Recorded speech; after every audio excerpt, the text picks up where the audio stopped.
Hello, good morning, जोहार। आज तारीख 21 जून, दिन है शुक्रवार। समय हो चला है झारखंड की खबरों को जानने का, लेकिन उससे पहले अभी तक आपने चैनल को सब्सक्राइब नहीं किया है तो चैनल को सब्सक्राइब कर लीजिए, वीडियो को एक लाइक कर दीजिए। चलिए जानते हैं झारखंड की प्रमुख बड़ी खबरों को। झारखंड के 10 जिलों में भारी बारिश का अलर्ट, तेज आंधी से हो सकता है नुकसान। राजधानी रांची समेत आसपास के जिलों में मौसम का मिजाज बदलने लगा है। रांची के कुछ जगहों पर हुई बूंदाबांदी व हल्की वर्षा ने लोगों को तपती गर्मी से राहत दी है। वहीं रामगढ़ में हुई वर्षा के बाद यहां का तापमान 40 से लुढ़क गिरकर 29.6 डिग्री सेल्सियस रिकॉर्ड किया गया, जो कि इस गर्मी का अब तक का सबसे कम तापमान है। मौसम विज्ञान केंद्र रांची द्वारा जारी पूर्वानुमान की बात करें तो 21 जून को राज्य के उत्तर पूर्वी हिस्से यानी देवघर, दुमका, गोड्डा, जामताड़ा, पाकुड़, गिरिडीह, धनबाद और साहिबगंज के साथ साथ दक्षिण हिस्से यानी पूर्वी व पश्चिम सिंहभूम, सिमडेगा और सरायकेला खरसावा में भारी वर्षा को लेकर येलो अलर्ट जारी किया गया है। साथ ही इन जिलों में 40 से 50 किलोमीटर प्रति घंटे की रफ्तार से तेज हवा बहने को लेकर ऑरेंज अलर्ट जारी किया गया है। मौसम विभाग ने आमजनों को मौसम के बदलते तेवर से सतर्क रहने की सलाह दी है। वहीं राजधानी में 21 से 25 जून तक आंशिक बादल छाए रहेंगे और हल्की व मध्यम दर्जे की वर्षा होने की संभावना है। पिछले 24 घंटे के मौसम की बात करें तो राज्य में कहीं कहीं मेघ गर्जन एवं आंधी के साथ हल्के एवं मध्यम दर्जे की वर्षा हुई, जबकि धनबाद के पंचेत में 65.4 मिलीमीटर के साथ सर्वाधिक वर्षा हुई। अभी भी राज्य के कई जिलों में हीट वेव की स्थिति बनी हुई है। सबसे अधिक अधिकतम तापमान 43.7 डिग्री सेल्सियस गढ़वा का रिकॉर्ड किया गया। वहीं सबसे कम न्यूनतम तापमान 25.7 डिग्री सेल्सियस देवघर का रिकॉर्ड किया गया। राजधानी रांची की बात करें तो अधिकतम तापमान 37.6 डिग्री, जबकि सबसे कम न्यूनतम तापमान 28 डिग्री सेल्सियस रिकॉर्ड किया गया है। झारखंड में गरीबों की बल्ले बल्ले, 20 लाख गृह विहीनों को मिलेगा पक्का मकान। झारखंड राज्य के ग्रामीण क्षेत्रों में गरीब गृह विहीनों लोगों को सुविधा युक्त पक्का घर उपलब्ध कराने के उद्देश्य से शुरू हुई अब वो आवास योजना अब धीरे धीरे मूर्त रूप लेने लगी है। यह योजना अब आकार ले रहा है। इस योजना के तहत 20 लाख आवास का निर्माण किया जाना है। अपने भौतिक लक्ष्य की ओर अग्रसर योजना में वर्ष 2023-24 के लिए 2 लाख आवास निर्माण की स्वीकृति प्रदान की गई थी। वित्तीय वर्ष 2024-25 में 4,50,000 आवास निर्माण की स्वीकृति प्रदान की जानी है, ताकि जरूरतमंद लोगों को ससमय आवास मिल सके। साथ ही जाति प्रमाण पत्र एवं अन्य दस्तावेज तेजी से अपलोड करना, संबंधित बैंक के साथ समन्वय बनाकर आधार कार्ड संबंधित त्रुटियों को दूर करना, समय से किस्त विमुक्त करते हुए तेजी से आवास पूर्ण करना एवं आवासों को पूर्ण करने के लिए जिला एवं प्रखंडों के साथ लगातार समीक्षा करना सुनिश्चित करें। 25 से 50 वर्ष की महिलाओं को सरकार देगी आर्थिक सहयोग। सीएम मुख्यमंत्री चंपा सोरेन ने अधिकारियों को निर्देश दिया कि राज्य में शीघ्र मुख्यमंत्री बहन बेटी स्वावलंबन प्रोत्साहन योजना की शुरुआत करें। यह योजना के तहत 25 वर्ष से ऊपर तथा 50 वर्ष से कम उम्र की सभी वर्ग समुदाय की गरीब जरूरतमंद महिलाओं को आर्थिक सहायता प्रदान की जाए। शीघ्र ही इसकी सौगात महिलाओं को मिलेगी। यह निर्देश उन्होंने गुरुवार को महिला बाल विकास एवं सामाजिक सुरक्षा विभाग की समीक्षा के दौरान दिया। मुख्यमंत्री ने कहा कि हमारी सरकार झारखंड प्रदेश की महिलाओं की बेहतर शिक्षा, स्वास्थ्य एवं पोषण स्तर में सतत सुधार, महिला सशक्तिकरण, परिवार में महिलाओं की निर्णायक भूमिका सुनिश्चित कराने के लिए प्रतिबद्ध है। मुख्यमंत्री ने अधिकारियों को निर्देश दिया कि मुख्यमंत्री बहन बेटी स्वावलंबन प्रोत्साहन योजना का लाभ निर्धारित समय सीमा के अंतर्गत सभी वर्ग समुदाय के पात्र महिलाओं को मिलना प्रारंभ हो। इस निमित्त विभाग अपनी पूरी तैयारी युद्ध स्तर पर करना सुनिश्चित करे। मुख्यमंत्री ने अधिकारियों को निर्देश दिया कि इस महत्वपूर्ण योजना का व्यापक प्रचार प्रसार करना भी अति आवश्यक है, इसलिए विभाग व्यापक प्रचार प्रसार करने की कार्य योजना जल्द बनाए। मुख्यमंत्री ने अधिकारियों को निर्देश दिया कि इस योजना से संबंधित सभी प्रकार सरल और पारदर्शी हो, यह सुनिश्चित करें। सीएम ने झारखंड मंत्रालय में की उच्च स्तरीय बैठक, कहा किसानों को सशक्त बनाने के लिए राज्य सरकार प्रतिबद्ध।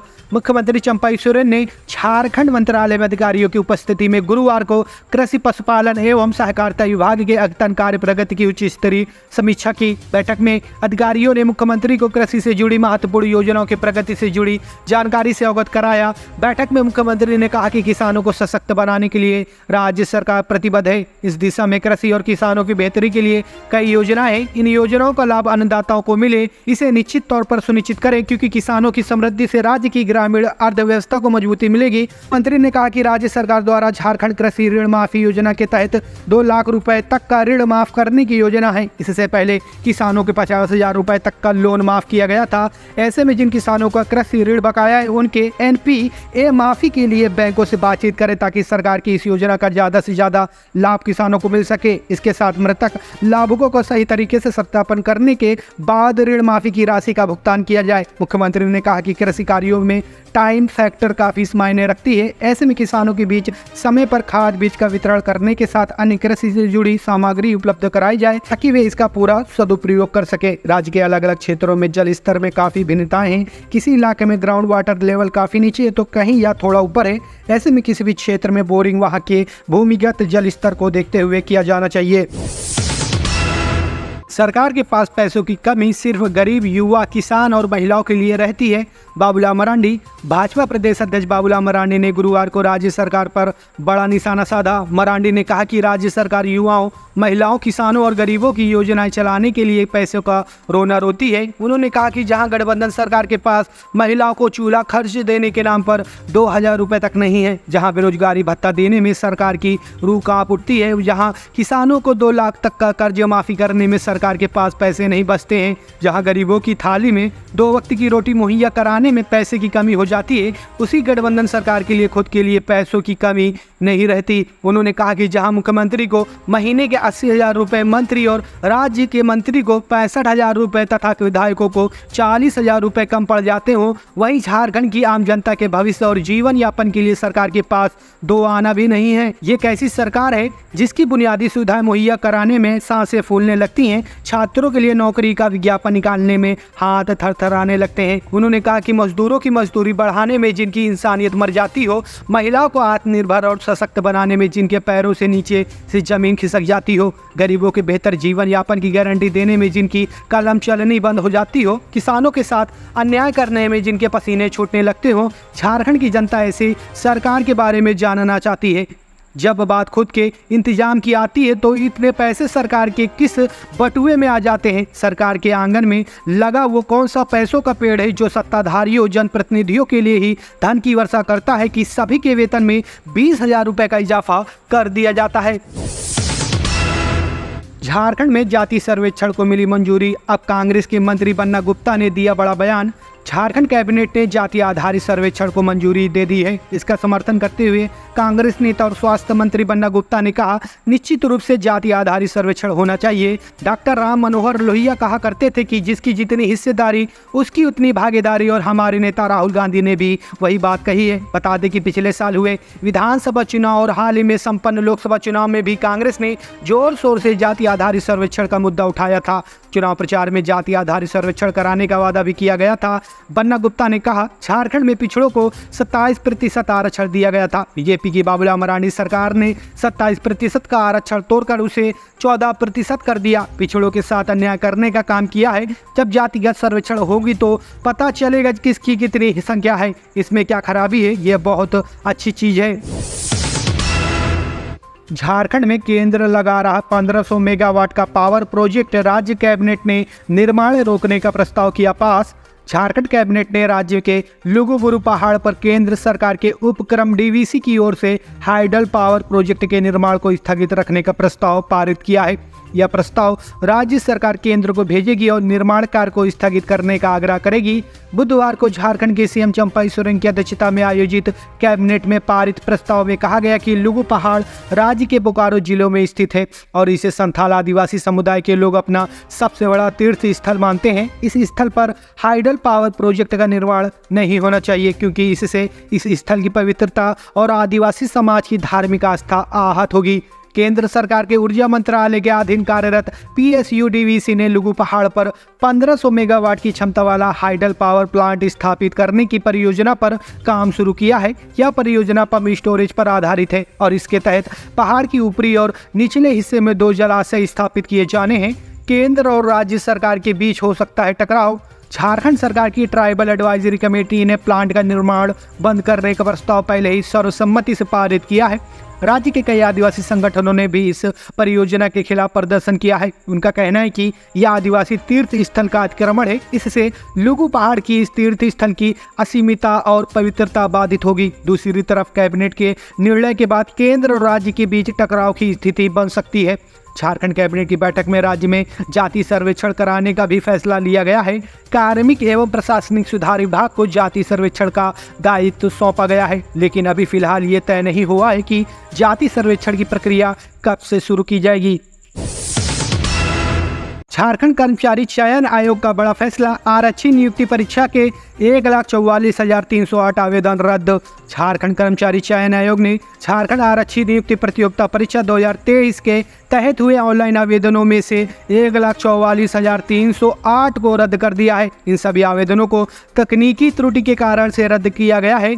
कर्मचारी चयन आयोग के अनुसार कुल 58,366 अभ्यर्थियों ने ऑनलाइन आवेदन के क्रम में जिलों का विकल्प ही नहीं दिया। इस कारण इनके आवेदन रद्द किए गए। इसी तरह 77,950 अभ्यर्थियों ने परीक्षा शुल्क का भुगतान नहीं किया। वहीं 7,902 अभ्यर्थियों ने परीक्षा शुल्क का भुगतान तो किया, लेकिन फोटो एवं हस्ताक्षर अपलोड नहीं किया। दूसरी तरफ 90 अभ्यर्थियों द्वारा एक से अधिक आवेदन करने के कारण उनके आवेदन रद्द कर दिए गए।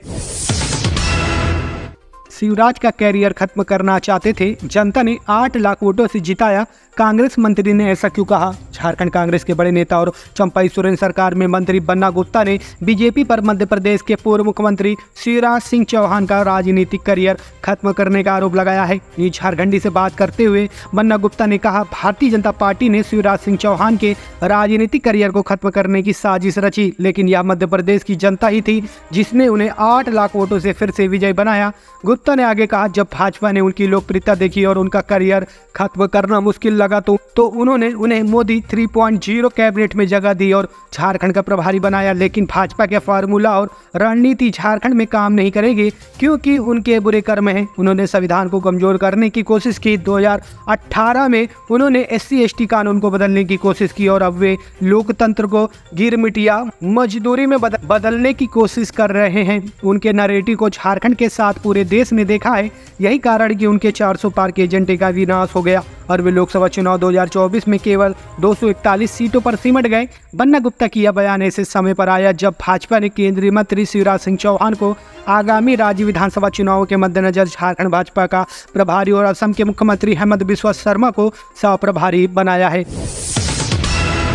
युवक को दौड़ा कर मारी गोली, बाइक सवार 3 बदमाशों ने दिया हत्या को वारदात को अंजाम। झारखंड के जमशेदपुर जिले में रोंगटे खड़े कर देने वाली हत्या की वारदात सामने आई है। 3 बदमाशों ने यहां एक युवक को फिल्मी अंदाज में दौड़ाकर गोली मार दी। सरायकेला खरसावां जिले के आदित्यपुर औद्योगिक क्षेत्र में लगातार आपराधिक वारदात हो रही है। बुधवार को अपराधियों ने एक बार फिर से आदित्यपुर थाना क्षेत्र के कल्पनापुरी में एक युवक को दौड़ाकर गोली मार दी, जिससे उसकी मौके पर ही मौत हो गई। मृतक की पहचान बुलेटिन सिंह के पुत्र विवेक सिंह के रूप में की गई है। घटना बुधवार रात 8 बजे की है। सूचना पर पुलिस मौके पर पहुंची। बताया जा रहा है आपराधिक मामले के आरोपित रहे विक्की नंदी के स्क्रैप का कारोबार विवेक सिंह देखता था। इधर पुलिस को लोगों ने बताया कि आदित्यपुर के कल्पनापुरी पहाड़ी के समीप मैदान में विवेक सिंह बैठा हुआ था। एक ही बाइक पर सवार होकर 3 की संख्या में अपराधी मौके पर पहुंचे, विवेक को दौड़ाया और 3 गोलियां मार दी। मृतक माँ बाप का इकलौता बेटा था। घटना के बाद स्वजन का रो कर बुरा हाल है। इंडियन आर्मी की कैंटीन की तर्ज पर झारखंड पुलिस जवानों के भी बनेंगे स्मार्ट कार्ड। भारतीय सेना की कैंटीन की तर्ज पर झारखंड पुलिस भी अपने जवानों के लिए स्मार्ट कार्ड बनाने जा रही है। अब जवान पुलिस कैंटीन में स्मार्ट कार्ड के जरिए भी खरीदारी कर पाएंगे। स्मार्ट कार्ड पर खरीदारी सिर्फ पुलिस वाला या फिर उसका पारिवारिक सदस्य ही कर सकता है। नई स्कीम के तहत कार्डधारी होने के बाद GST में 50% तक की छूट मिलेगी। इसको लेकर IG मुख्यालय ने सभी जिले के SP को पत्र भेजा है। देखिए, पत्र में कहा गया है कि राज्य के सभी पुलिसकर्मियों को केंद्रीय पुलिस कल्याण भंडार की कैंटीन का कार्ड बनाने का निर्देश दिया गया है। यह कार्ड किसी भी कैंटीन में वैध होगा। कैंटीन से सामान खरीदते समय स्मार्ट कार्ड लेकर आना जरूरी होगा। इसी कार्ड के आधार पर सामान मिलेगा। इसमें सामान खरीदने की सीमाएं व रेट दोनों तय होंगी। उनको उतना ही सामान मिलेगा जितना केंद्रीय पुलिस कल्याण भंडार तय करेगा। अच्छी बात यह है कि कर्मचारी को कैंटीन कार्ड जारी होने के बाद GST में 50% की छूट मिलेगी। अब तक पुलिसकर्मी जो सामान महंगे दाम पर खरीदते थे वह GST छूट के बाद काफी हद तक सस्ता हो जाएगा। कई और तरह की छूट भी मिलेंगी। प्रदेश के 40,000 पुलिसकर्मियों को स्मार्ट कार्ड का फायदा होगा। बीजेपी ऑफिस के कर्मी पर नाबालिग लड़की का अपहरण का आरोप, सीआईडी से शिकायत। भाजपा प्रदेश कार्यालय के कर्मी पर नाबालिग लड़की का अपहरण का आरोप लगा है। इसको लेकर चाइल्ड राइट्स फाउंडेशन के सचिव बैजनाथ कुमार ने सीआईडी डीजी से लिखित शिकायत की है। आरोप लगाया है कि अरगोड़ा थाना क्षेत्र के एक इलाके की रहने वाली 13 वर्षीय नाबालिग लड़की बुधवार की सुबह घर से झाड़ू लगाकर कचरा फेंकने बाहर निकली थी। इसी बीच अरगोड़ा से हारमू की तरफ जा रही स्विफ्ट डिजायर कार आकर रुकी और किशोरी को जबरन कार में बैठाकर कार सवार फरार हो गया। नाबालिग लड़की के अपहरण का आरोप अनिल कुमार सिंह नाम के व्यक्ति पर लगाया गया है। बताया गया है कि उक्त व्यक्ति हारमू स्थित भाजपा प्रदेश के काम करता था। बैजनाथ कुमार ने यह भी बताया कि वर्तमान में नाबालिग लड़की के आसनसोल में होने का पता चला है। उन्होंने सीआईडी के डीजी से अनुरोध किया कि आरोपी अनिल कुमार सिंह के खिलाफ कड़ी कार्रवाई करते हुए अपहरणकर्ता लड़की को बरामद किया जाए।